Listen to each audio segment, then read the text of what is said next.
Hello friends, कल हम लोग पढ़ रहे थे कि वैदिककालीन शिक्षा की विशेषताएं क्या होती हैं। तो आज हम इसको कंप्लीट कर लेते हैं। तो कल वैदिककालीन शिक्षा की विशेषताएं कौन कौन सी होती है। वैदिककालीन शिक्षा कहाँ दी जाती थी? गुरुकुल में। वैदिककालीन शिक्षा कहाँ दी जाती थी? गुरुकुल में। और क्या होता था? विद्या मतलब शिक्षा ग्रहण करने के लिए क्या किया जाता था? उन्हें संस्कार दिया जाता था। कौन सा? उनको विद्यारंभ संस्कार। संस्कार विद्यारंभ संस्कार में क्या करते थे? बालक के जो माता पिता थे वो अपने पुरोहित को बुला करके, अपने आस पड़ोस वालों को बुला करके क्या करते थे? बालक का विद्यारंभ संस्कार करवा देते थे। तो जो पंडित जी होते थे वो क्या करते थे? बालक को नहला धुला के बैठा करके कुछ चावल थाली में या जमीन पर बिछा देते थे, जिसमें उस बालक से क्या करवाते थे? उसमें वर्णमाला के कुछ अक्षर लिखवाते थे। वर्णमाला के अक्षर लिखवाया जाता था।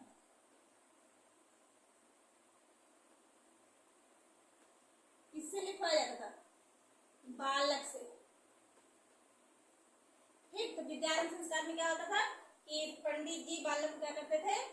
थाली में चावल बिछा करके उसमें वर्णमाला के कुछ अक्षर लिखवाते थे बच्चे से, बालक से। और फिर कौन सा संस्कार होता था?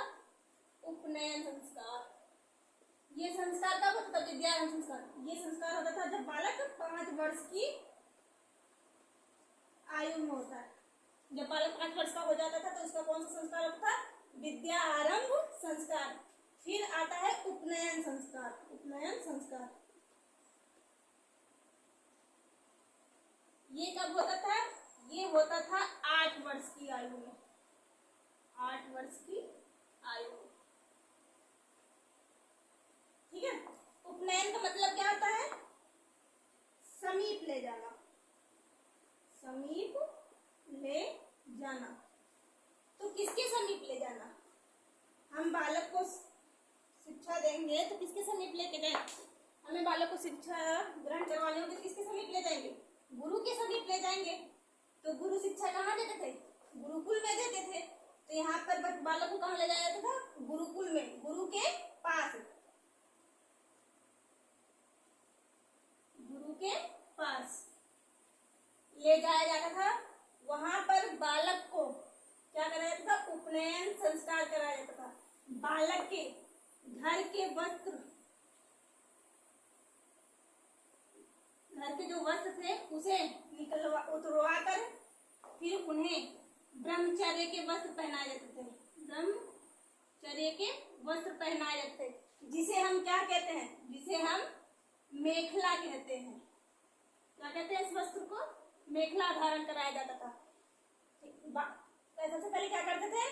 बालक को गुरु के पास ले जाया जाता था। उसके घर के वस्त्र को उतरवा करके, उसे नहला धुला करके उसे ब्रह्मचर्य के वस्त्र पहनाए जाते थे। ब्रह्मचर्य के वस्त्र को क्या कहते हैं? मेखला। मतलब उसे मेखला धारण कराया जाता था।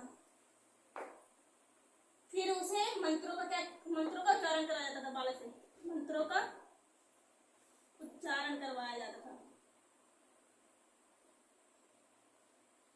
किससे? बालक से।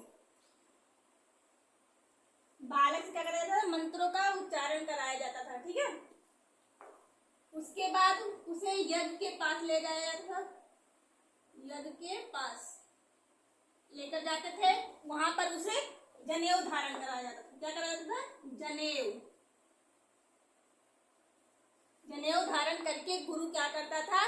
बालक से शपथ ग्रहण करवाता था। गुरुकुल के नियमों का शपथ ग्रहण कराता था कि आपको गुरुकुल में इस नियम के अनुसार रहना होगा। तो उपनयन का मतलब समझ में आया? उपनयन संस्कार का अर्थ होता है समीप ले जाना। तो किसके समीप ले जाना? गुरु के समीप या गुरु के पास ले जाना। तो गुरु के पास कैसे जाएगा बालक? अपने घर से जब गुरुकुल में जाएगा तो कहाँ जाएगा? गुरु के पास जाएगा। तो विद्यारंभ संस्कार कहाँ होता था? विद्यारंभ संस्कार घर पर ही होता था। कहाँ पर होता था? घर पर, बालक के घर पर। और उपनयन संस्कार कहाँ होता है? उपनयन संस्कार होता है गुरुकुल में। कहाँ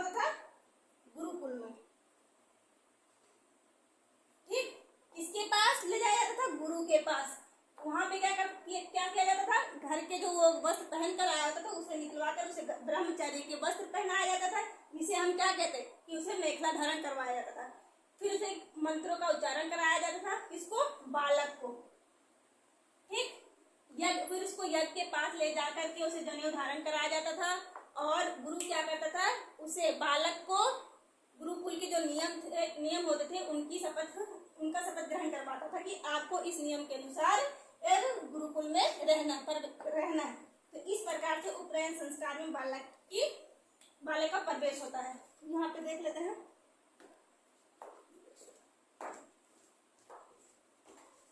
कि इस आयु में कौन से वर्ग का प्रवेश होता था। हमारे कितने वर्ग? ब्राह्मण, क्षत्रिय, वैश्य, शूद्र को तो शिक्षा ग्रहण करने का अधिकार था नहीं। प्रवेश अवधि,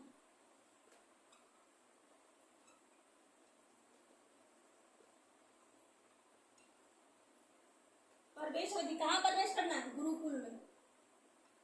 गुरुकुल में तो जो ब्राह्मण के बच्चे थे, ब्राह्मण के जो बालक होते थे, ब्राह्मण के बालक, इनकी प्रवेश करने की आयु क्या थी गुरुकुल में? 8 वर्ष। इनका 8 वर्ष की आयु में उपनयन संस्कार होता था, 8 वर्ष की आयु में। ठीक है, इन्हें प्रवेश मिलता था। फिर क्षत्रियों को 11 वर्ष की आयु में, क्षत्रियों को 11 वर्ष की आयु में गुरुकुल में प्रवेश मिलता था, इनका उपनयन संस्कार होता था। फिर वैश्यों को 12 वर्ष की आयु में। ठीक है, देखिए 8 वर्ष की आयु में किसको मिलता था? ब्राह्मण को। और किस ऋतु में? बसंत ऋतु में। ब्राह्मण के जो उपनयन संस्कार होता था वो कब होता था? बसंत ऋतु में। कितने वर्ष की आयु में? 8 वर्ष की आयु में। किसका? ब्राह्मण का। अब देखिए क्षत्रिय का कब होता था? क्षत्रिय का होता था 11 वर्ष की आयु में। कब? ग्रीष्म ऋतु में। ठीक है, और वैश्य का कब होता था? वैश्य का होता था 12 वर्ष की आयु में। कब होता था? शरद ऋतु में इनका प्रवेश लिया जाता था। ठीक है, ये समझ में आ गया? 8 वर्ष की आयु ब्राह्मण का बसंत ऋतु में प्रवेश होता था, क्षत्रिय का 11 वर्ष की आयु में ग्रीष्म ऋतु में प्रवेश होता था, वैश्य का 12 वर्ष की आयु में शरद ऋतु में प्रवेश होता था। अब आगे देख लेते हैं कि इन लोग पढ़ते थे तो इनको कौन कौन सी उपाधि मिलती थी।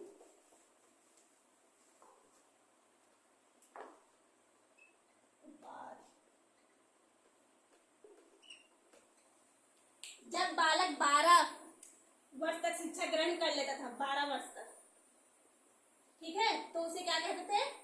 उसे स्नातक की उपाधि मिलती थी। 12 वर्ष तक, 1 से 12 वर्ष तक कौन सी उपाधि मिलती थी?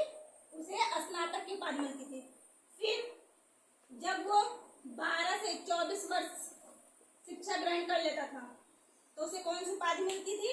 तब उसे वसु की उपाधि मिलती थी। किसकी उपाधि मिलती थी? वसु की। जब उसकी 24 वर्ष तक वो शिक्षा ग्रहण कर लेता था। कौन? बालक। फिर 24 से 36 वर्ष तक अगर बालक ने शिक्षा ग्रहण कर ली तो कौन सी उपाधि मिलेगी? रुद्र की उपाधि।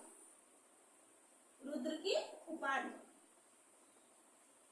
और आखिरी में अगर बालक ने 36 से 48 वर्ष तक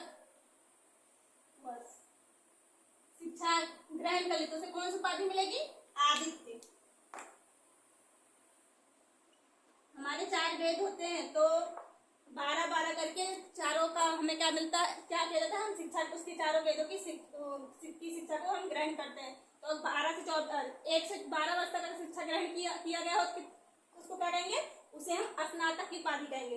12 से 24 को वसु की उपाधि और 24 से 36 को रुद्र की उपाधि और 36 से 48 वर्ष तक अगर शिक्षा बालक ने ग्रहण कर ली तो हम उसे क्या कहेंगे, उसे हम आदित्य कहेंगे। ठीक, समझ में आया?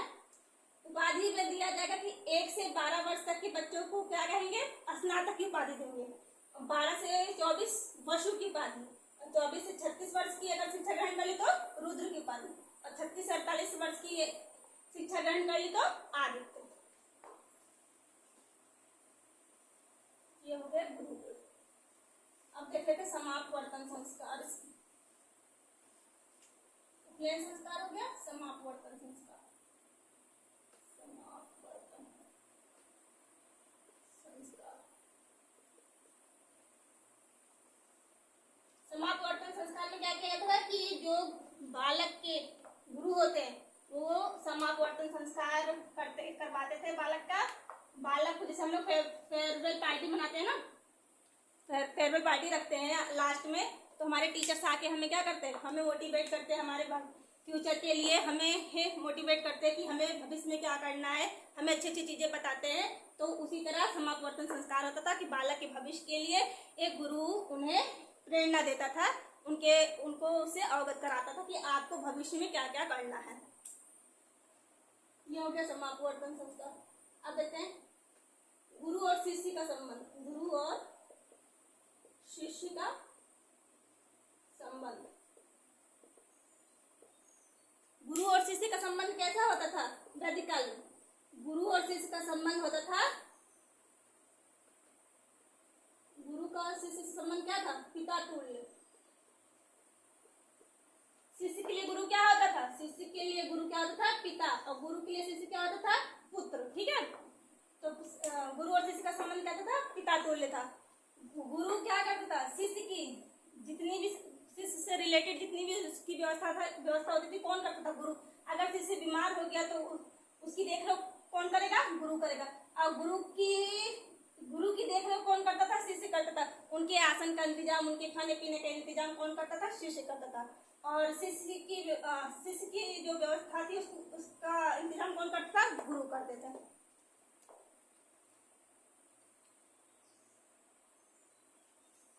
भाषा देख लेते हैं।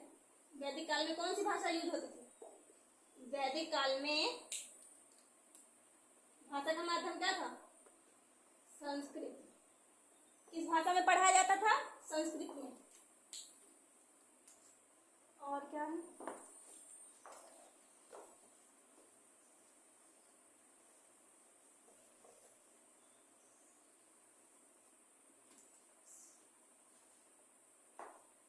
पाठ्यक्रम देख लेते हैं क्या है वैदिक काल में, कौन सा पाठ्यक्रम पढ़ाया जाता है। पाठ्यक्रम तो वैदिक काल में पाठ्यक्रम 2 भागों में भी बांटा गया था। कौन कौन सा? एक था परा विद्या और एक था अपरा विद्या।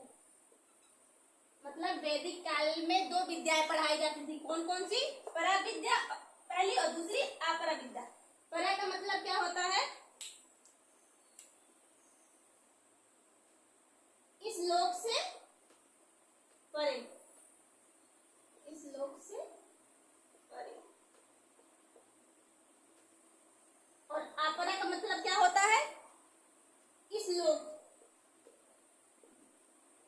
की शिक्षा, इस लोक की विद्या, इस लोक से परे की विद्या, इस लोक से इस लोक की। ठीक, तो इस लोक से परे का मतलब क्या हुआ, हमें ऐसी शिक्षा दी जाती थी जो इस लोक से परे की शिक्षा होती थी। मतलब हमें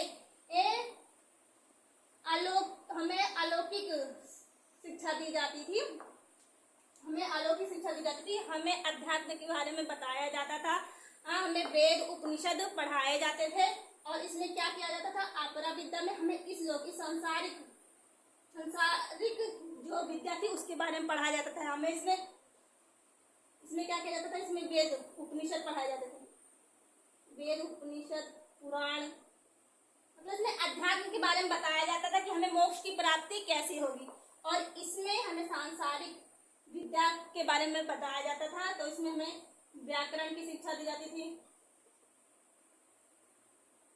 सैन्य की शिक्षा, सैन्य शास्त्र की शिक्षा दी जाती थी, भूगर्भ की शिक्षा दी जाती थी। शिक्षा, ठीक है, समझ में आया? तो पर विद्या कहते हैं इस लोक से परे। ये जो भी शिक्षा होती थी किसके बारे में, मतलब अध्यात्म की शिक्षा किसमें दी जाती थी, परा विद्या में। और सांसारिक शिक्षा किसमें दी जाती थी, अपरा विद्या में। तो परा विद्या में कौन सी शिक्षा दी जाती थी, वेद उपनिषद पुराण पढ़ाए जाते थे, एक जिससे हमें क्या हो, हमें मोक्ष की प्राप्ति हो। मेन उद्देश्य क्या था, मोक्ष की प्राप्ति। और इसमें व्याकरण, सैन्य शास्त्र, भूगर्भ की शिक्षा दी जाती थी, ठीक है। ये समझ में आ गया, परा और अपरा।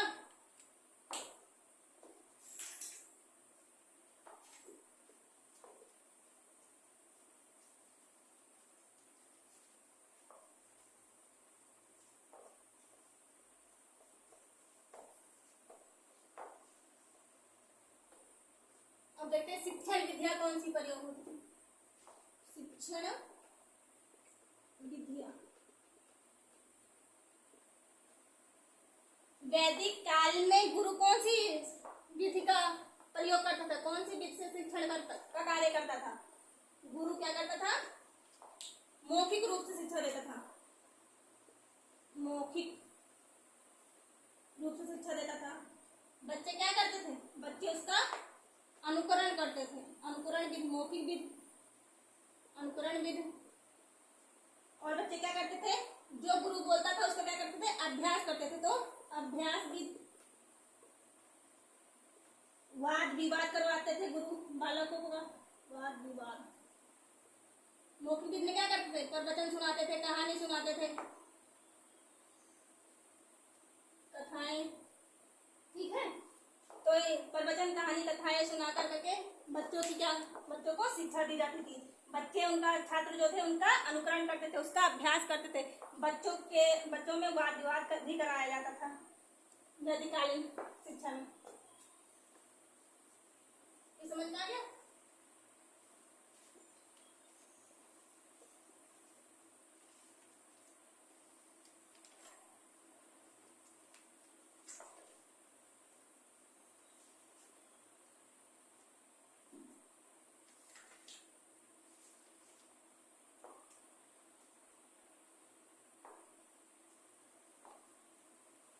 हमारी कौन कौन सी विशेषताएं थी वैदिक काल में।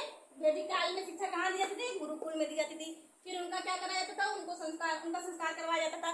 विद्यारंभ, बच्चे का विद्यारंभ संस्कार कहाँ होता था, उसके घर पे होता था। फिर उसे जब बालक 8 वर्ष का हो जाता था फिर उसका उपनयन संस्कार होता था। उपनयन संस्कार कहाँ होता था, गुरुकुल में होता था। उसके बाद का समापवर्तन संस्कार कराया जाता था। जब बालक की शिक्षा समाप्त हो जाती थी तो उसका समापवर्तन संस्कार होता था। फिर बालक को क्या कराया जाता था, फिर बालक को चारों वेदों का ज्ञान कराया जाता था। अगर बालक 12 वर्ष तक शिक्षा ग्रहण करता है तो उसे स्नातक की उपाधि दी जाती थी। अगर वो 24 वर्ष तक शिक्षा ग्रहण करता है तो उसे वसु की उपाधि दी जाती थी। अगर बालक 36 वर्ष तक की शिक्षा ग्रहण करता था तो उसे क्या कहते थे, उसे हम रुद्र की उपाधि देते थे। और अगर बालक 48 वर्ष तक की शिक्षा को ग्रहण करता है तो हम उसे क्या कहते थे, उसे हम आदित्य की उपाधि देते थे।